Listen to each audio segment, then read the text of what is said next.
ہم ایک خوف کی فضا ایسی بنائی ہوئی ہے یہاں، جو طاقت میں ہیں وہ لوگ یہ سمجھتے ہیں کہ جتنا ظلم کریں گے لوگ ڈر جائیں گے، تو ڈر کیا جائیں گے، غلام بن جائیں گے، یعنی خوف کے غلام بن جائیں گے، ظلم کے سامنے جھک جائیں گے۔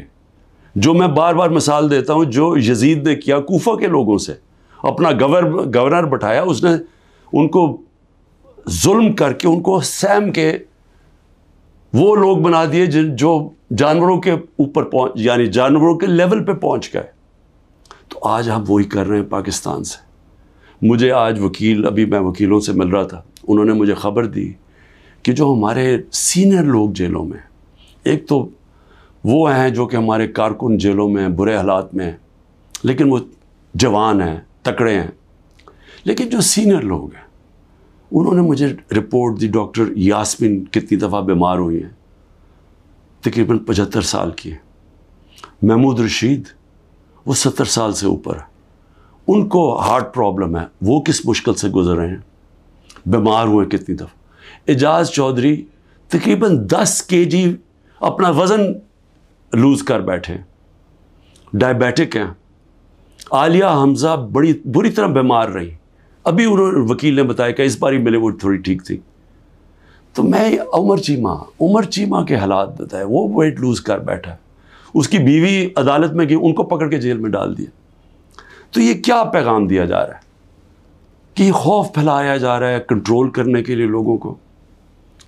اور علی امین ہمارے پختونخوا کے پریزیڈنٹ، ان کے گھر میں 6 گھنٹے پولیس گھس گئی، کوئی سرچ وارنٹ نہیں تھی، سارا اس کا گھر اجاڑا، چیزیں توڑی۔ 80 سال کے ان کے والد تھے، ان سے بدتمیزی کی، دھکے دیے، گاڑیاں اٹھا کے لے گئے۔ تو یہ کیا ثابت کر رہے ہیں اس سے؟ یعنی ہم اس ملک کو کدھر دھکیل رہے ہیں؟ یہ خوف پھیلانے کے لیے اور لوگوں کو کنٹرول کرنے کے لیے ہم آج وہ چیز کر رہے ہیں کہ اپنی پولیس کو تباہ کر رہے ہیں۔ جب پولیس سے اس طرح کی غیر قانونی کام کرواتے ہیں ہم، تو یاد رکھیں پولیس خود بھی یہ کاموں پہ لگ جاتی ہے۔ آپ جب پولیس کو آرڈر دیتے ہیں کہ یہ جا کے کسی گھروں میں گھسو، گھر برباد کرو، خوف پھیلانے کے لیے، تو ہم پولیس فورس کو تباہ کر رہے ہیں۔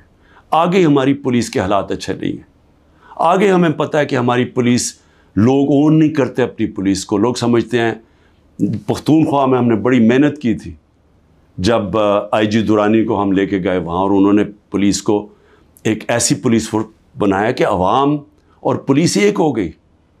آج پختونخوا کے اندر وہ نہیں ہو رہا، آج پولیس کے خلاف نفرت ہو رہی ہے، کیونکہ اس سے غلط کام کروائے جا رہے ہیں، اس سے قانون توڑا جا رہا ہے۔ جن کا کام قانون کو اپ ہولڈ کرنا ہے وہ قانون توڑ رہے ہیں، اور یہ ہر جگہ ہو رہا ہے، یہ ہر جگہ جدھر تحریک انصاف ہے، اس کا 9 میں سے اب کوئی تعلق نہیں ہے۔